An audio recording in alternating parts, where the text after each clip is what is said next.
Ladies and gentlemen, welcome back to the Wrestle Plug podcast. I'm your host, Aeron Nix. Now, joining me is a wonderful talent, somebody who is extremely popular and is going places in terms of the Irish independent scene, the British independent scene, the world's independent scene, and beyond. LJ Cleary from More Than Hype. Welcome to the podcast, sir. Thanks very much, Aaron. That's a very kind introduction as well, so thank you. Huge fan of yours. Seen you live many times as well, which I've been very blessed to have been approached by. For people who may not know, because we have quite a lot of international listeners, particularly places like Peru and Israel, really great places across the world, who may not necessarily know who LJ Cleary is. Tell us a little bit about yourself. Give yourself, like a little promo of sorts to let people know what LJ Cleary's style and persona is all about. Yeah, well, as you said, ring name, I go by the name LJ Cleary, based in Dublin, Ireland, currently 22 years of age. I have now been wrestling 8 years. I started training when I was 13, which, like you kind of said, wow, that like it's even insane for me to think now. The fact that soon I could be like, oh yeah, like I started training 10 years ago is crazy.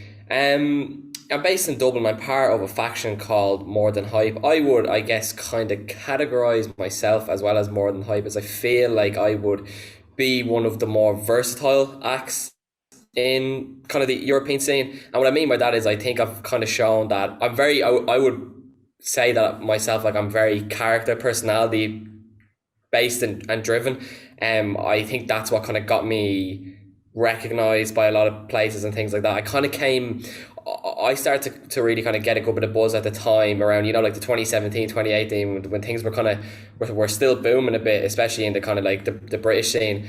And I knew I was a good wrestler. Like I'm really confident in my training and my ability, but I just thought like that I did have a personality that stood out kind of above everyone else. So I've always kind of used that as the thing to really kind of push me forward. And the reason I say versatile, like, and it's not to, be big-headed or anything like that. I just know that I feel like, especially as the years went on, as we went into 2019 and the start of 2020, I think a lot of places that would, like book me or whatever would realize that I was very reliable in the sense that like I could be in the first match, I could be in the last match, like I could be in the funny match if need, like, you need a comedy match, like I could do that, I could do the tag match or whatever. And yeah, that's kind of how I would categorize myself.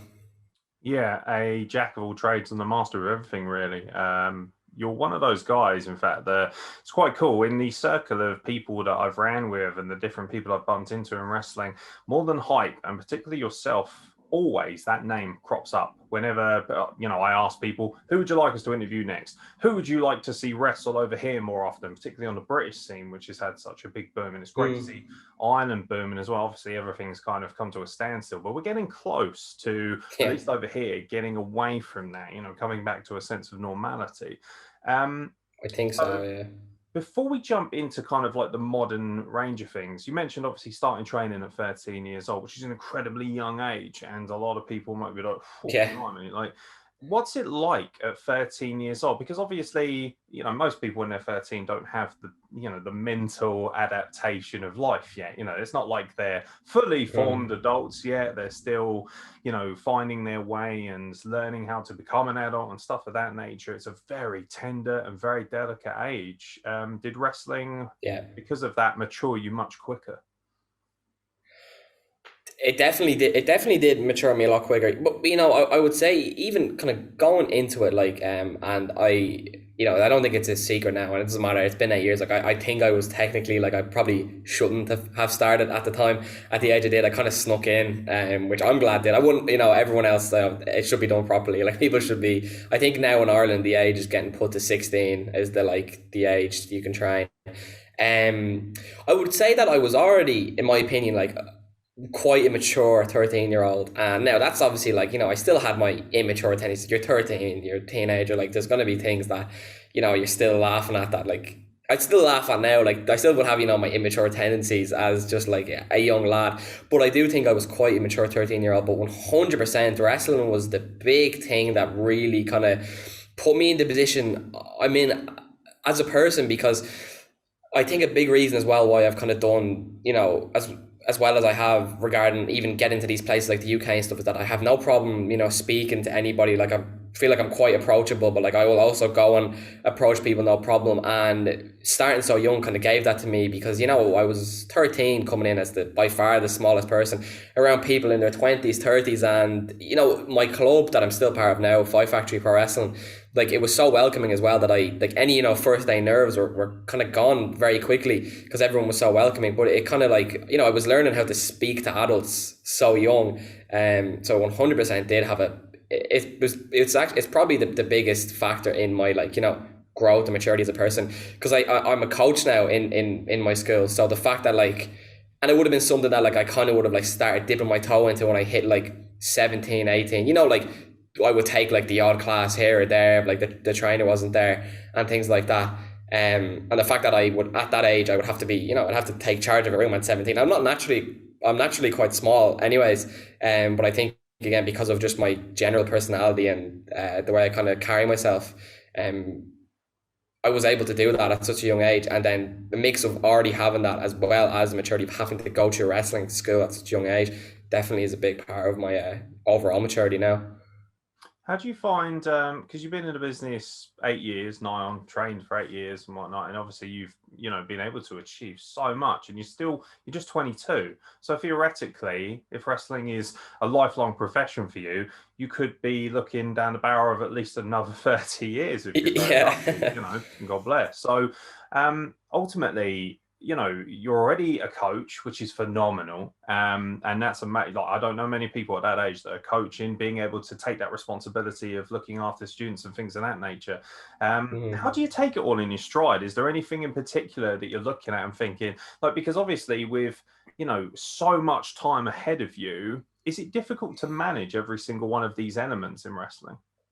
It was difficult when I just finished college as well. I did a 4 year college course, and I just finished that. And I would definitely say my first 2 years of college it was a big adjustment to try balance it, because there was a difference from being in school, and obviously I still live at home, but there was a much bigger jump of the kind of reliance on parents and things like that when I went to college, as I'm sure you know yourself. And the first 2 years was quite tough, because I'm trying to balance this, I had to do well in college, and I can actually say my parents in general are very supportive of what I'm trying to do. And it would come to things in my last year in school, which I think it's the A levels in England, but it's it's called the Leaving Cert. It's your last exam before you go to college.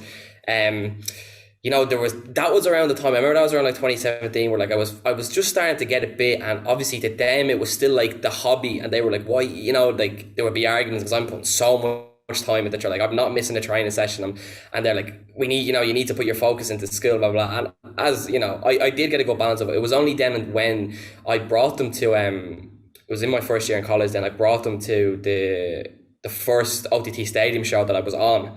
And now before that, they'd been to my first two matches, which were in they're not bingo halls, but the only way I can only describe them as what do they call it, community centers and things like that. So when they came to the OTT stadium show, they were oh wow, okay, we can really see what you're actually doing. And then that snowballed into oh well, I'm in England this week, I'm in Spain, I'm in Italy, and it did get hard to balance. And just the college was a big adjustment, but then I really got it down about 6 months before the pandemic hit. I've said this on I think a podcast before. I was having days where, so my day would be, I can remember, so this is one of the last weeks I was on the college campus before COVID really hit. And I went in on Thursday morning for my 9 a.m. lecture. It's 9 to 2 or whatever it was. I went from 9 to 12.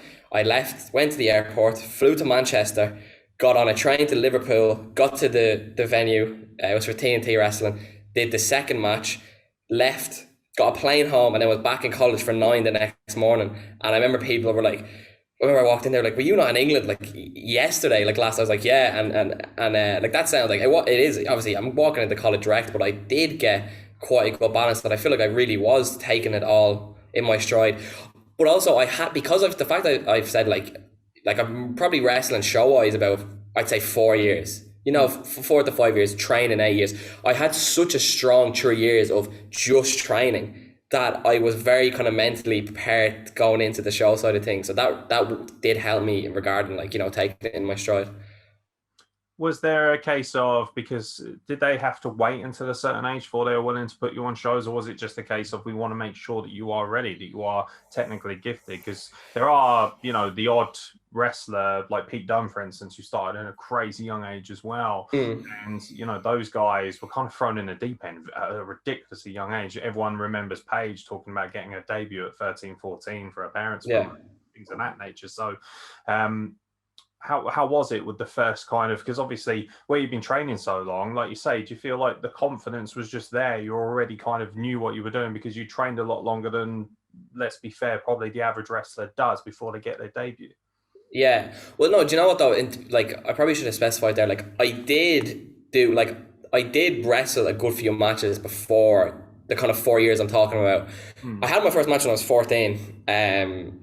Yeah, I had it when I was 14, and the thing was, it wasn't like you said, like, was like the age, because like I'd say from about, so let's say I started in February 2013. I had my match exactly 1 year later, nearly to the day. I wish it was to the day, it would be a nice like thing to say. And then I'd say from about 2014 to 2016, I probably had maybe 15 matches, 15 to 20 over the space of the 2 years. Like, not a lot at the time. It was WrestleMania for me. Every show was like WrestleMania.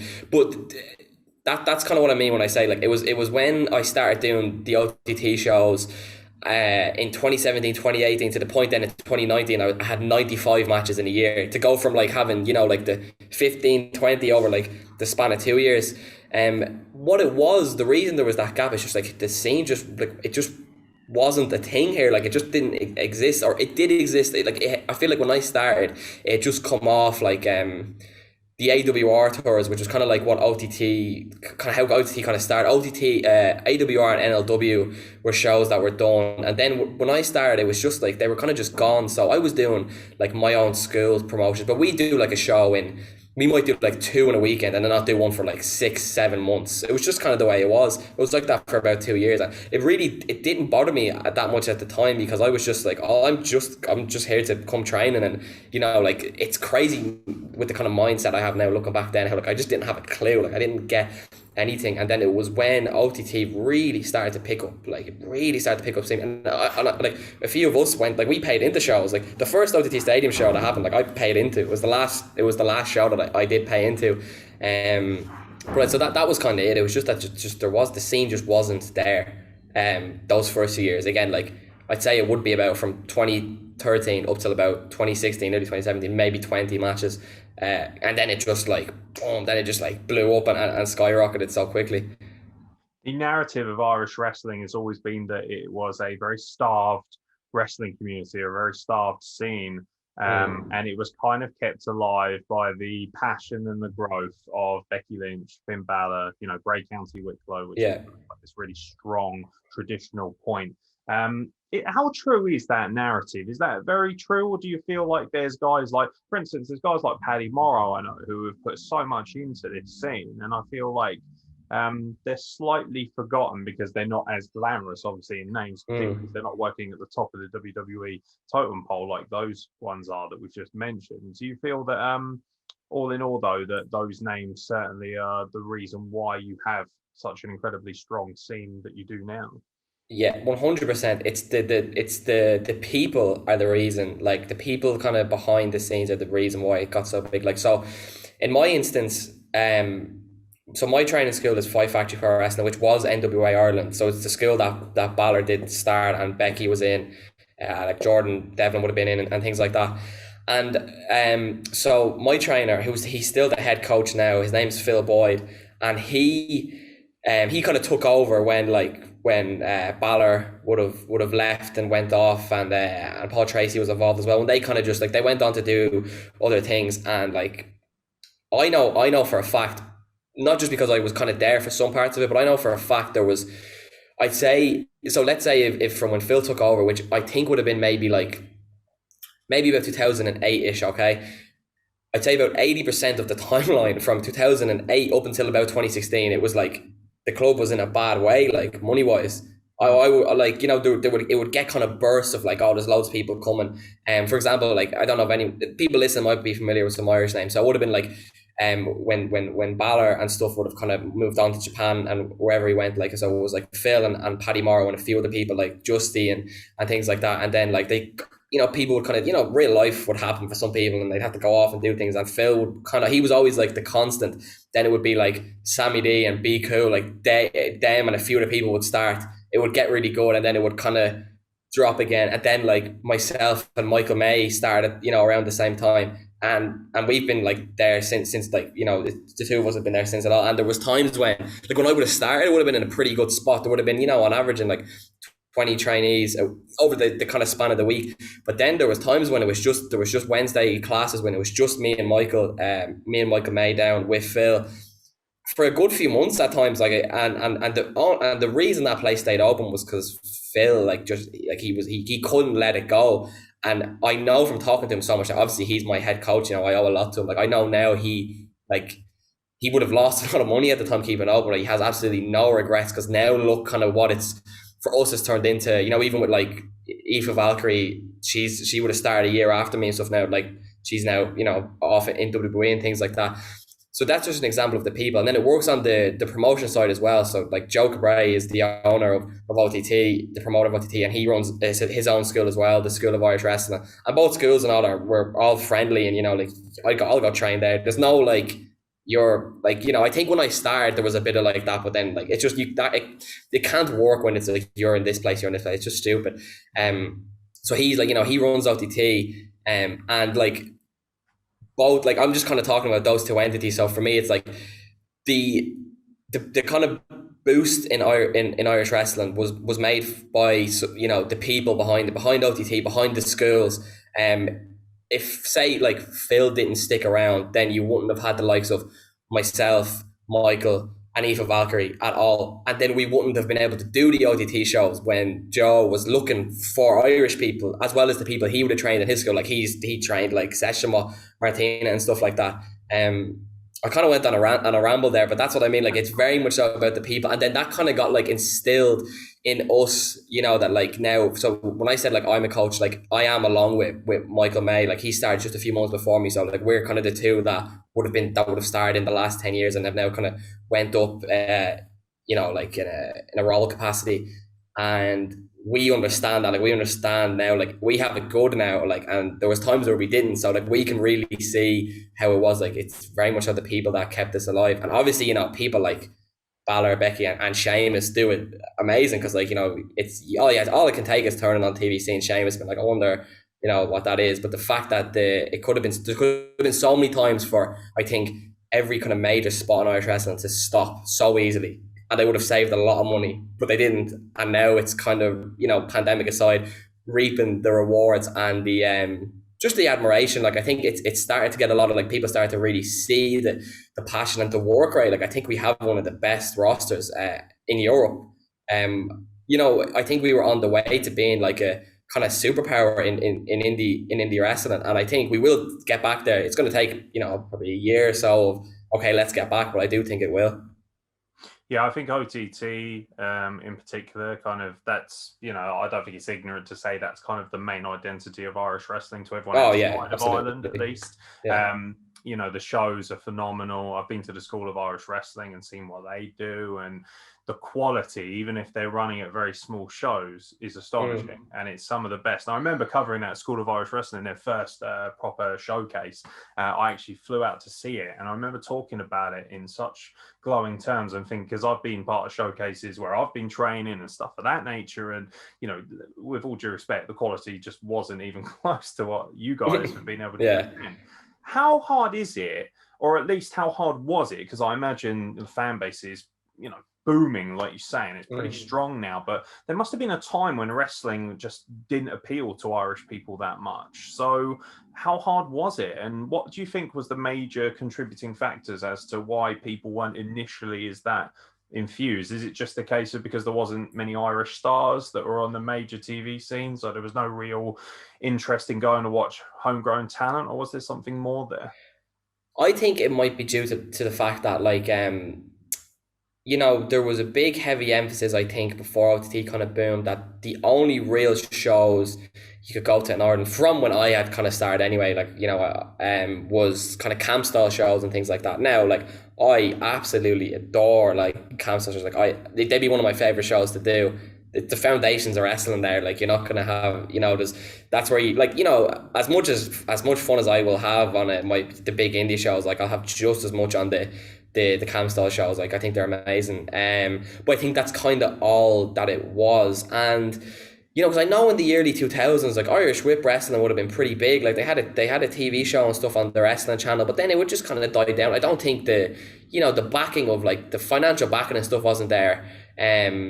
Especially because, like, if you're taking, from my perspective, NWA Ireland was set up in 2002, and maybe, unless there was something in the 60s and 70s, like, that was like the first kind of proper pro wrestling school. So it's not even, like, it's still fairly new in Ireland, if you're looking back at that's when that school started. And then I think when OTT started to get big, I think what kind of grabbed people was the night out was the kind of selling point. It was more at the start, and it was a good way to get people in, was like, come have a night out in, you get 3 drinks for a tenner.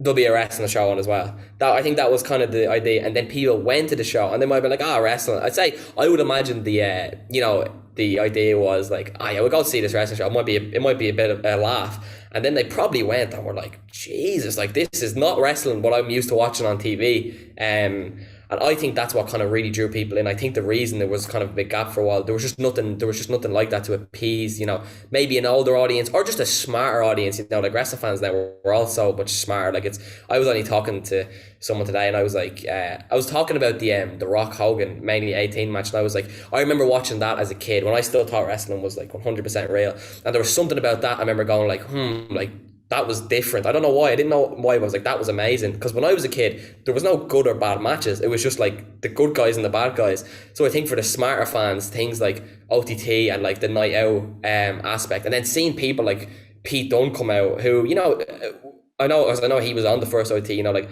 Pete Dunne and Devlin and stuff, having these like incredible matches is what really kind of started to boom. And then what I think works so well is that it was still, I'd say, the first 2 years were like the night out, but then it started to become, you go for the wrestling. Like, now you're going for the wrestling because it's so good. That started to draw people that, like, weren't into nights out. Because I went to OTT, like, I've said it to Joe and stuff, like, I went to the shows before I was 18. I was there when I was like 17, sneaking in or whatever, because I was going for the wrestling. And I remember, I think that was a big turning point when we started going, because we were like, oh no, like, this has, wrestler X, Y, and Z on it that are absolutely amazing. Like, they had like the likes of Zack Sabre Jr. and stuff on it. I think that was a big turning point. The use of imports has always been very crucial in the early growth of building the credibility of a company. But Ireland now finds itself with an incredibly strong and very passionate spine of wrestlers, to the point where you can run shows without really needing a great deal of help from the imports. That's not to say that obviously OTT in particular, obviously, use them so well. Yeah. How important do you think imports are now to what you're doing? Do you still think they have quite an important gauge, just from a business standpoint, or as a thoroughly passionate and honest Irishman yourself, do you believe that now the onus is on you to be like, right, this is our identity? It's no longer about the Kenny Omegas and the elites of the world. It's all about people like us, the homegrown talent. We're the ones who are now the drawing stars. We're the big stars on the card, and those guys admittedly are fantastic, but they're here just to offer us a fresh amount of competition. I think I would say, in my opinion, that imports, even now still, and they will for a long time, they do, like, I think, I'm trying to think of the best way to say, not that like you need them, but like they do have, like, they help. I think it does make the shows better, because what it does from my perspective is you can only get so much better wrestling the same your mates over and over again. Like, I got better from wrestling the imports, from getting getting the experience and like learning off these people.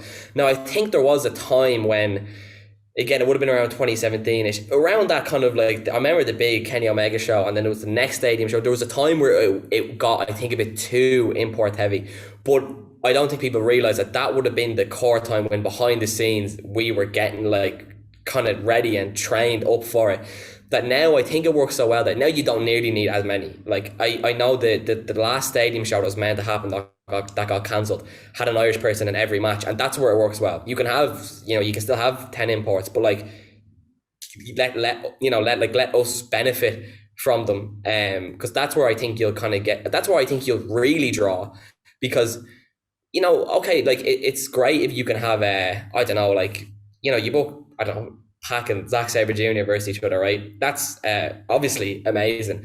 But if you're getting that at a show in Ireland, there's likely a chance that might have been in like 4 different places in the UK that month. That would kind of just happen. You kind of see the same matches, and you knew they were going to be good. But like, how much more appealing, is it like Irish versus Zack Sabre Jr.? Because you can't see that anywhere. That's where I think that's where we started to get it. That then, because we use the imports to then showcase us, we could do things like running all Irish shows, and people then know how good the Irish people are, that there's no doubt. And like you said about even like the School of Irish Wrestling show, or more from myself, and I've been on some of the School of Irish Wrestling shows, the Fight Factory shows, which, it doesn't have the pomp and circumstance of like, a stadium. It probably is going to be in a community centre. However, the talent is there, so the show is going to be, just as good. But I definitely think like, imports they definitely add a lot to the show, but I think they help wrestlers a lot develop. You've had the opportunity to work so many imports as an individual, and also more than hype. As a quick aside, what's really blown you away most? Is there a match in particular where you think, I cannot believe I had the opportunity to work with this guy or this group? Oh yeah, there's been a good few. Like I'm not gonna, I'm not gonna lie, and I think it's a big thing in wrestling is get told, you get told like, don't be a mark, don't be a this, and like, there's a line, you're not going backstage and like going up to someone you're wrestling, like, oh my god, can I, like, it's you. However, like, I am a fan at heart still to this day, like. And there's a few. There's like when we wrestled Colt Cabana, and I remember that being one that I was like, there was him. There was just something different, because I was like, it's amazing that we are wrestling the likes of Mustache Mountain and things like that. But I was like I watched Colt Cabana. Now he was like, when he was like Scotty Goldman on WWE, but I was like, I watched him on TV. Like there's a bit of a difference with people like that. I wrestled Rich Swann in a singles match for a place it's not around anymore, but it was in Belfast, called Pro Wrestling Ulster, and that was a huge one for me. I could not, because only 2 years before I was still training, not really wrestling, and like the Cruiserweight Classic was on, and that was like one of the best things that like WWE ever put out. And I remember like Rich Swann was like one of the best in it, and I actually like, and again, this is where you get told like, don't be like this, don't be like that. However, there's a different way, there's a certain way to approach it. I had a clip, the way on Snapchat you can go to like your memories, you can, like, from ages ago, I had a clip from 2016 of Rich Swann doing some like Rana that I wanted to try and train in, and I went up and showed him. I was like, after the match, I was like, because I felt like we had a good match. That's free on YouTube if anyone's listening, just look up my name and it'll come up. And I showed him, and like, to him that like meant the world. He was like, wow, like, and obviously to him it's like he's inspiring another generation. And then the other big one was with the Lucha Bros and Ray Horace, because like I watched Lucha Underground and all when it was hot, and like I knew, like Phoenix and Pentagon and Ray Horace and stuff, and that was a big one. I remember that when we seen the Lucha Bros match graphic, I was like, what? I was like, I can't, no way, like I could not believe it. And then even that was one that it still took us a few seconds, I think, when we were kind of like so close to them. I was like, they were matches though as well that like I feel like for so long I had kind of been like, oh, great, like I'm very happy to get this opportunity, which I was. But then I started to be like, I think like we're on this level now, like that's why we're here. Like we are actually part of the reason why tickets are selling. To go back to what we were talking about, the imports, it could have been amazing to see the Lucha Bros against 3 people they've already, wrestled in, maybe the night before.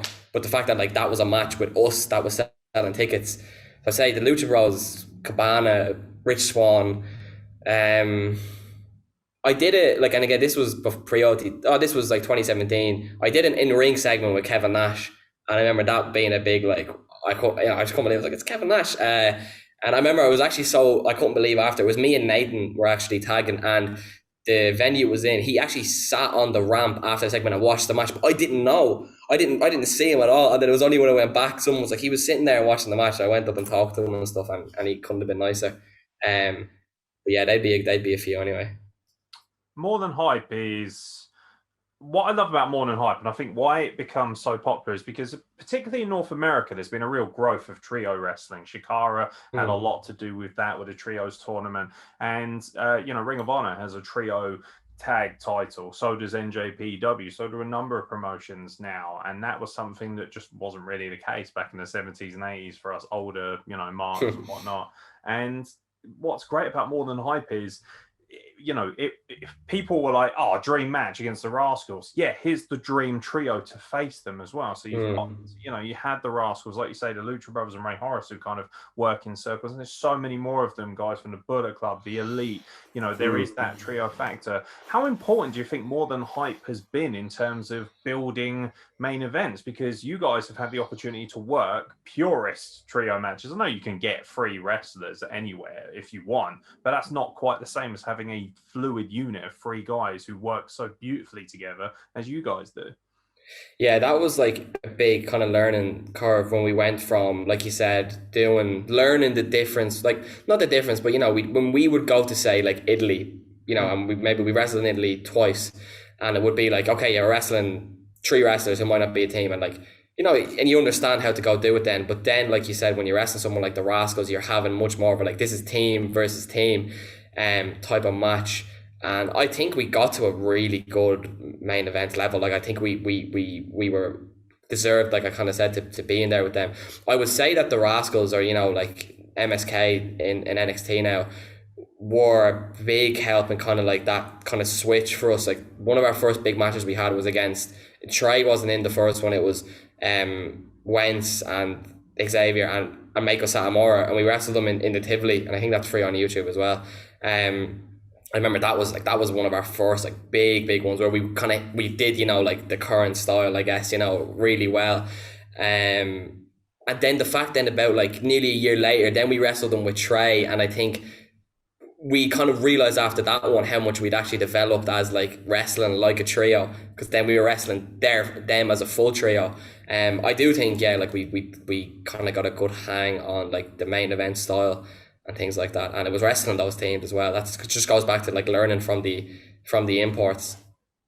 Yeah, the purist nature of More Than Hype, I think, is why they're so popular as well, because they are legitimately a fluid unit, as I mentioned.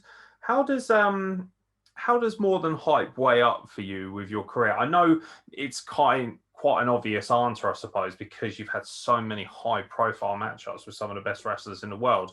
But how important has More Than Hype been, maybe not necessarily out there, but just in general, the traveling, being as a trio, being able to get bookings as a group and things of that nature? How important has that portion of your career been to you in terms of helping you also develop as far as other matches go, in terms of traditional two-man tag and your singles career? No, it's been absolutely amazing. Definitely the best thing that ever happened to me, and I think to the two other lads as well. Like you said, it was the traveling was a big one. Like, it's always something that you kind of, to me, like, my ultimate end goal, whatever, I want to be in WWE and things like that. And you always hear about this. They work so many days a year to travel. I was like, I probably won't be at that for years. And then, like I said, in 2019, we had I flew over 70 times, and I was like, kind of got a taste of like, geez, this is what it's like. And the fact that I could do with two mates as well was much better. It's much better traveling with someone else than being on your own. It was extremely important, and like you said, the growth development as people as well, because again, like, we have to do a lot. It's in wrestling, pro wrestling, such a weird thing. Maybe when you get to a certain level, you can look at getting things like, maybe if you're The Rock, you can look at getting with something like an agent to do your stuff for you. But for our sake, on a local indie scene, like, we're doing everything. We're doing our talk and trying to get everything. And I think I remember being really happy when we hit the mid 2019, and it was like we were almost always booked as a trio, and it was like, this is, I think we've shown how valuable we are, because it's definitely expensive, and we knew that. Like, we're like, you're gonna much rather want to book one person than three people. That's three flights, that's three fees, hotel rooms, and yeah, it really was. It's definitely the best thing that happened. I'm looking forward to getting back to it. We're kind of talking now. We're not fully sure what way are we gonna what way are we going to come back and things like that. There's a few things I think that need to be worked out as well. How has the transition been? Because there's been sort of some fits and spurts. Some companies, like I had Danny Black on, for instance, from Progress, and obviously he's had the opportunity to work in an empty arena, which isn't the same, but still an opportunity to wrestle in general. For me, for instance, I haven't been able to train at all until last weekend. That was the first time I was able to train for a year and a half. What was it like for you? Because you are just reaching, some might argue, a peak. You can peak further, obviously. You can always peak further, which is great with wrestling, and you can do different things, but you were getting right there to a level of massive notoriety, and then the world just stops. Has it been a difficult mental transition? Yeah, definitely. Like I can't lie and say like, oh, I know it was okay. Like it was really tough, especially at the start. Like I got the oh, like I do think about it, and I'm like, because we were so close to that stadium. If that stadium show would have happened and then everything happened, I would have been fine, because the thing that was coming up was the two lads are wrestling Mustache Man, and I was wrestling PAC, and like that was a big one for me. We're talking about the kind of, I actually should have brought, you kind of asked me the question about people that you were like a bit like, wow, like that was the biggest one, like, because to me, I watch him now as PAC, but I started wrestling at the time when NXT was getting really hot, and he was Neville and he was the NXT champion, and like that was a huge one for me. Yeah, like it was tough because that day I described to you earlier when I went to college, I went to Liverpool and blah blah blah. That was, I remember, so it was March the 5th, right? And I wrestled Ace Austin, who was TNA X Division champion at the time, and the OTT Stadium show was March 14th, right? Barely, like, that's like a week, and I'm like, right, I have to be careful, make sure I'm ready for this PAC match. Then I remember March 10th hit, and it was like, oh, okay, things are getting a bit weird. It looks all right though. People are. And March 12th was my birthday, and I remember I woke up and I seen country is lockdown, boom. Like, I knew, like, and for me, you know what? I can honestly say for that match with PAC, the anticipation was of that getting cancelled was much worse than it was, because I remember, like, and anyone that was with me could say, like, the few days coming up to that, if it got brought up to that show was getting cancelled, I was just like, not happening. I was like, that is not getting cancelled. I was like, I remember even being at the School of Irish Wrestling the day before we had to cancel, because I remember Joe was a bit like, I don't know what to do with it, and I was like, just do it. But like, obviously I'm being stuck. I was like, just do it, like, because I want my match at PAC. I was like, just like, it'll be fine, but then when it did happen, there was a bit of I just kind of had to realize, like, this is a bad situation we're in. There's people badly affected by this. Like, I've been quite lucky, no family members badly affected, and things like that. So at the start, I did kind of I was like, look, it's fine. It's going to happen. But then I do get these like random kind of like days or like thoughts where, like, if I'm on a walk or something, and like, I remember I was just flicking through like a playlist on Spotify, and like PAC's indie song came on, and I was just like, oh, like, it was so close. I do think it's going to happen eventually though. So again, like, I can't stress about it, but no, it was really tough because we went from the traveling, as they say, I don't like, the grind, as they say, like, we were, gym 4 times a week, wrestling training 3 times a week, at least 2 flights, minimum, maximum 6 flights a week, to just nothing. It was really tough, like, and it's still tough now. And like you said, I do think, and I feel I've had this thought a few of them. This time last summer, I thought everything was going to go back, because last summer was pretty great. I was able to go back training and everything, and then it just again locked down. But I do really feel like this is the time that now we are coming out of whatever it is, or whatever the timeline of I'm not going to say the pandemic, because the pandemic might not technically end for another 2 years, but I mean, like, to kind of come to a normality, we definitely have to be past like the middle point. We have to be. Yeah, no, it was really tough. Just not kind of like, I'm lucky that I had college. My last year of college was online, which wasn't ideal, but it was still something. And again, like, for me, I had to start looking at things like, tell yourself everything happens for a reason, blah, blah, blah. I think it kind of worked out well for me, because we were going so up, right? Like, and I think that stadium show was going to be a big, like, okay, like, something big could come here, that I feel like an opportunity would have popped up. And I don't know what that may be. That could have been a contract. That could have been like, come over here while I was still in college. And that would have become an incident at home, because again, like I said, my parents are very supportive, and the whole thing, that we kind of talked about when I started college was like, you do well in college, we'll support you, no problem. And that would have been bad, because then and I know that I would have definitely picked the wrestling thing. Like I 100% wouldn't, like, it wouldn't have even occurred to me to like stay in college. So the fact that now I've just finished, like literally 2 days ago, I hit my last assignment, and now it's looking like things are coming back. It kind of, I'm trying to tell me, I think it kind of worked out perfectly for me when I really have to sit back and look at it. And also for myself as well, like, obviously I can't believe it's been a year and a half. We're talking there since March, but I also feel like it's gone by so quickly, because I never, since the day we went into the lockdown on my 21st birthday, I never got out of the mentality that I was like, we're going to be back next month. Even when I knew we wouldn't, I was just kept telling myself like, oh well, we're going to be back. Like I had, I know people, especially, watching wrestling can be hard. It was harder to watch this year with no people and stuff, like it just wasn't as good. But like if anything, like I stayed more mentally sharp than ever, like never stopped. I never kind of had those days where I was like, I don't know if I want to do this. I understand people did. There's a lot that went on even within wrestling as well, as we all know.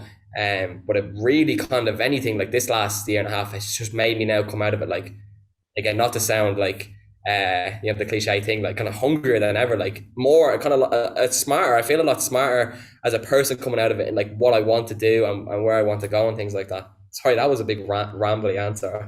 Not at all, mate. One thing I really love about the pandemic, well, not love about the pandemic, but looking at things, but that's a horrible way to start a question. But thinking of it from a positive nature is, it's like, for me personally, it's afforded me the opportunity to get my life in order and sort of stare down the barrel of difficulty and take accountability for myself, diet, whatever it might be. First of all, congratulations on passing college, because that's very cool, and it's always so good. I'm one of those people where I started training late, and there's so many much younger guys around. I always say, please don't, sacrifice your education. Make sure you have a trade. Be smart, because wrestling can be taken away from you so quickly. And it's good to have that foundation. Exactly. Obviously, coming out of that, coming into the pandemic, things are taken away from you now, hopefully. And I know that Ireland in particular, with my connections as well, and knowing Ireland fairly well, I'd like to think, they've been a lot more disciplined and very serious handling the pandemic. Yeah, it's been strict. A lot more than you'd probably be watching our news and thinking they've got no fucking clue what they're doing over there. So it kind of feels that way a little bit. It's weird that we're coming out of it now. Yeah. Where's the immediate growth for you? Is it a case of you just hit the ground running again and let's get back into it? Let's get that match with PAC. Let's start doing those stadium shows and just wrestling as much as possible? Or is it now a chance for you to zone in on that big dream? Because you've mentioned the fact you'd like to wrestle in WWE. I would, safety wise, permitted, COVID wise, like I personally want to hit the ground running. The second, like, we can go back training, like, I want to go back, because I know I'm gonna need, wrestling training is hard. It is so difficult. It's not an easy thing. And especially, we got to go back training last summer for about 3 months. We opened in June and we closed in September, right? With the lockdown kind of opening and then closing, whatever. And I remember I was like, in my head, I was like, I think I'm a good wrestler. I'm like, I haven't forgotten anything or like that. And I remember, like, and I'm in good shape. I will work out at home. And I remember getting in the first day back, and I was like, the in-ring cardio slapped me in the face. And I was like, oh my God, I used to be able to do this, like, no problem, only 3 months ago. And again, I know other people might be different in the way they want to, like, I understand if people are coming back, like, they want to ease themselves in or whatever, because everyone's different, everyone's body's different. Like, I want a month of, like, feeling awful. Like, I need a month of feeling horrible in training to get over that, because as well, I feel like I was wrestling at such a high level, that I am going to really treat the summer to get back to that. Like, I'm not looking at the summer as like, oh, everything's open, let's go mental. I will enjoy myself, but I'm looking at this now like, I want, by the time September, October rolls around, like, I'm back to the way I was. So, if safety wise it can happen, like, yeah, I want the stadium shows. Like, I wouldn't mind a few months before the match of PAC now. But no, I'd absolutely, like, I do. I want the stuff back quick. And I know, like, it might not sound like the most, I'm trying to, maybe not the most realistic thing, or like, it might sound a bit like it's selfish, and it kind of is. But like, I do want it back. I feel like it's been long enough now. Everyone's gone through so much, even in wrestling, like, the stuff we know, like, there's a lot of stuff that happened and it affected a lot of people. I feel like there was a time period where it was like, we needed to, like, not be so ready to come back. We need to kind of look at other things. But I feel like for me now, like I need it. Like I need it back. And regarding like my like when I say that like like WWE would be my ultimate end goal. I came into wrestling as a WWE fan. I'm still a huge WWE fan. I watch all wrestling, but I'm a WWE guy. Like it's just kind of the way I've always been. It's a very hard, I'm sure yourself you thought it's a very hard one to think about, because I'm saying that now, like I'm 22. I wouldn't be crazy about like committing to something like that at such a young age. Hmm. However, like if the figures got put in front of me and you see the logo, it's a different story. Like I don't know how I'd react. Like I kind of, especially with my size and stuff like that. I will kind of look at people like the Ballers and the AJ Styles, and like they went on a proper journey before they got there. But I also understand to do what they did, you have to be like in the elite level of wrestling. So for me, when we come back, if it's looking like hopefully gyms open here on June 7th. Wrestling gyms will open on July 5th. So I'm just looking at that, a good month back in the gym before training, and then like I'd love to be back doing shows if possible by late August. Like I take it absolutely, even if we could do one in July. Like I want to do it. I do want to hit the ground running just to get myself back in the routine of it, and then kind of maybe assess and enjoy the first 6 months to a year back, and then start being like, okay, I need to look at this kind of from the perspective of what do I really want to do. So you mentioned the fact that obviously WWE at such a young age, I think that's amazing because you've been wrestling for 8 years, but you still recognize that, you're just 22, and it would probably be quite easy to forget that you're that young because you've been in and around wrestling for so long, and you just feel like, you're a grown man, but you're still a very young grown man. So, but for me in that scenario, I'd find it very difficult to not kind of just try and gobble up every opportunity that's in front of me and go crazy. But you've shown a great deal of maturity, and that's probably what's lent itself to you being afforded the opportunity to also be a trainer as well. And obviously your quality in the ring is absolutely undeniable. You've mentioned the immediate kind of goals. What long-term are you looking to do? For instance, you've traveled abroad quite a lot, and I've watched a lot of your matches abroad. Is there anywhere in particular which has eluded you that you think, because I'm looking at you and thinking somewhere like Mexico, for instance, would. Yeah, I was just gonna like, long-term goals. There's a lot of places I'd love to wrestle in Mexico. I haven't wrestled in Germany. I'd love to wrestle in WXW. That was one I feel like was probably on the horizon, and then just obviously America is a huge one. To do Mania weekend and stuff like that. I feel like I would fit in very well on those shows, even just personality wise alone. I feel like I could slot into them really well. And then other goals is like I'd love to win the OTT title, like the main title. I've won I've won the gender neutral title in OTT, but I'd love to win I want to main event the stadium shows. I feel like the match with PAC I'd been gradually working my way up the stadium card. That was probably going to be the closest I had been so far to the main event. I really want to over the next few years, and again it's so hard to say because I know, like, part of me does say that about WWE, where I'm like, I don't want to go so young, but there's also that half of me going like, it's your dream and stuff. And like you said, I could just snap it up if it's there. So I don't want to like say like I'm gonna do this, because then I just sound like a hypocrite if I just there's things like I would probably look to take opportunities in places like WWE without maybe having to commit, if that makes sense. Like doing like pieces and stuff like that. I want to wrestle for AEW. Like I want to go to Mexico, as you said. And the big thing is like kind of, and I kind of have to start with the OTT stuff, because that's like, it's my base. I want to be now, and I feel like now is the time where I have the opportunity, because so many people are signed and so many people aren't around anymore, that like I want to be like I said there, you might get PAC in 4 of the same matches, or in in the big promotions in 1 week. Like I want to be one of those like names in Europe that, like, the way I looked at people, like say like a Walter when he would come to OTT, it's like, and I would ask Walter, like, where did you wrestle this week? And he'd be like, oh, here, and he'd done 4 places, and he's that's, I kind of want to be like one of those people, one of the top European names that's like where I'm making, not just like everyone says like I want to make a living off of it, but I want to make a good, comfortable living. With things like merch to the point where I can up my value. I do think I can do that. I think I will do that. I think I have the talent. I think I have the kind of head for it. And it is something that like I will 100%. I think will have done in the next year and a half, 2 years, and then just kind of progress from there. In terms of I know you've mentioned PAC quite a bit, and I love that because PAC's my favorite wrestler in the world. I've gone on record many times saying I think he's the best wrestler in the world. That's just my opinion. Him and Volta are kind of 1 and 2 for me.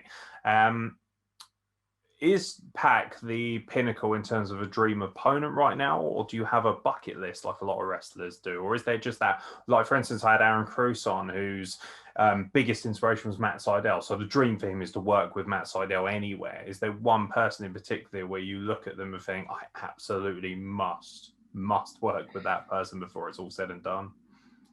Yeah, so like PAC is the one now, like for sure, like because it was like I literally could not have been closer to it. Like the graphic was there, the promo packages were out. Like see, this I'm having one of them moments where I think about it. I'm like, but I do have it's hard because I do think that there's a chance that this match could happen. It might not be as likely as one with PAC, but my favorite wrestler of all time is Chris Jericho.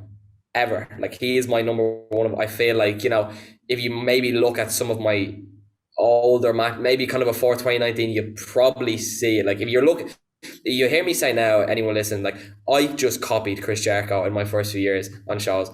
Absolutely. Wow. I copied him. I may as well have been saying his catchphrases without saying them. So if you hear that now and you go back, you'll probably be like, oh yeah, that makes sense.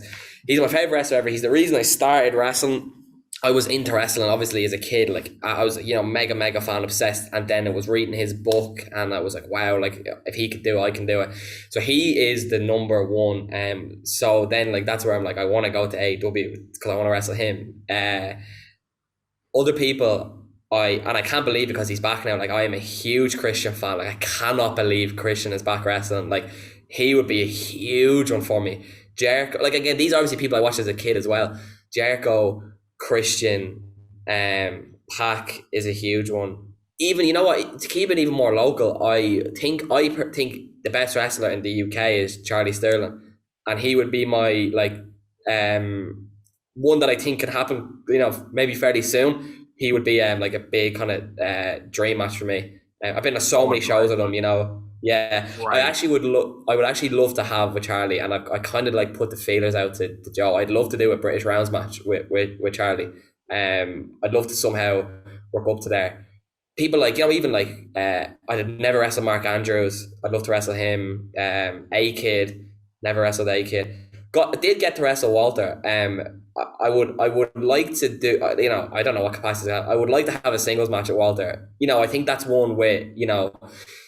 A good maybe few months of build up, it could be really good because if you put the match graphic out there first, it's probably going to be kind of like, right, like he's going to beat the shit out of me. But if you do like a good build up to it where like the whole thing is like could I topple Walter?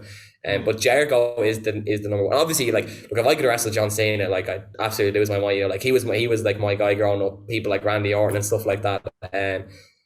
But like, yeah, Jericho, being that there is a chance, like it's not huge, but like there is this chance. And Christian, if I could wrestle Christian, oh my god, like it'd be absolutely amazing. That'd be an incredible match. He's one of the best workers of all time. Ever. I think he's the most like I think he's the most underrated wrestler of all time. Like he is one of the best ever. Yeah, we've been banging on about him going in the Hall of Fame for years. I don't know how plausible that's going to be now. He's in but we all know what Vinnie Mac gets like. Just as a very quick side, what's it like taking a chop off of Volta? Yeah, it was. There's nothing I would say.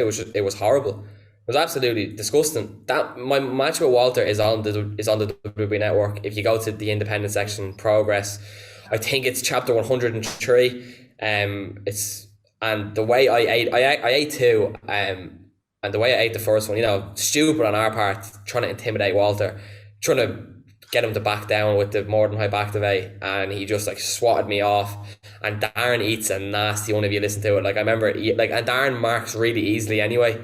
like I could chop Darren and he'd have a little bit of a mark, but because it was Walter, like it's a proper handprint there. No, it was disgusting. There's literally no other way to say it. It was absolutely horrible. Yeah, it's weirdly it's on my sadomasochist bucket list is to be Mm. shot by someone of that nature. Do you know sorry, who I it would just I don't know why, you know who else is who is a huge dream match actually that I like, it would be Finn Balor would be an absolutely huge one.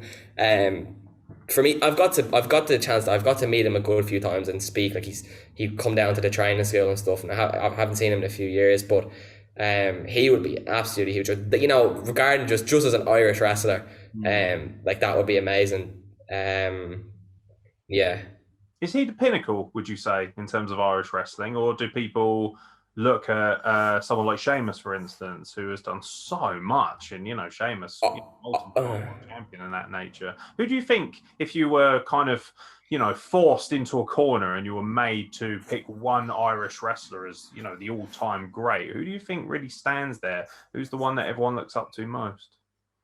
I think in looking at it in the kind of scale of maybe fans and as like a worldwide thing, it's definitely like Sheamus is the man. Like what he's done, like you said, Sheamus has won Rumbles, Money in the Banks, World Titles. Like he's done it all.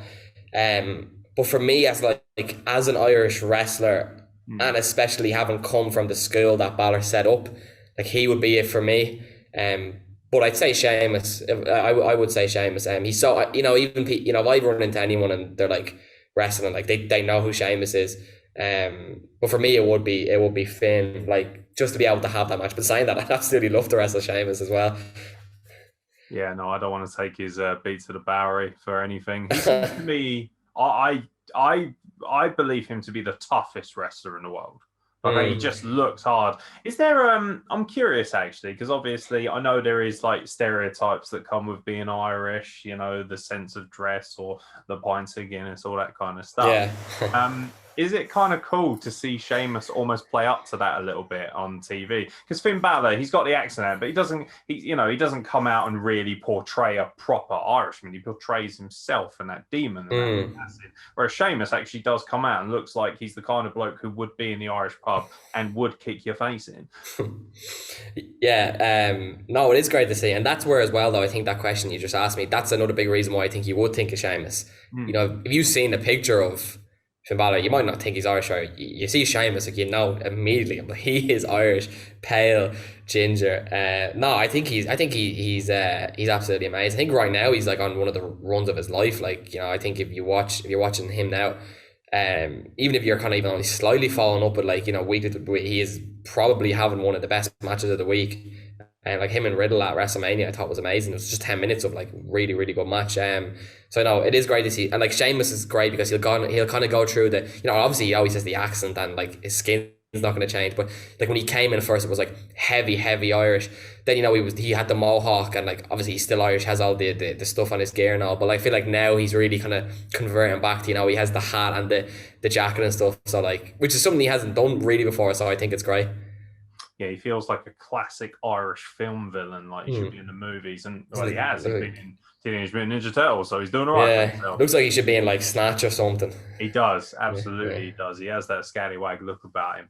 As we get towards the end, before I let you go, social media-wise, where can people find LJ Cleary? I know most people already have found you, but obviously more and more people want to jump on the bandwagon. I'm sure people watching this would definitely want to check you out. And, of course, merch as well, because it's very important that you make as much money as possible while you have the opportunity.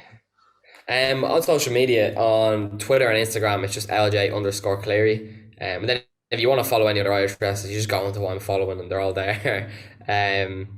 Merch, the More Than Hype Big Cartel. I don't know if there's much on at the moment because again, we're kind of now in this weird, like obviously we have to, wait till things are back and we're not 100% sure what we're doing yet. But do keep an eye. Again, if you follow me on social media, you'll kind of get updates about merch and things like that.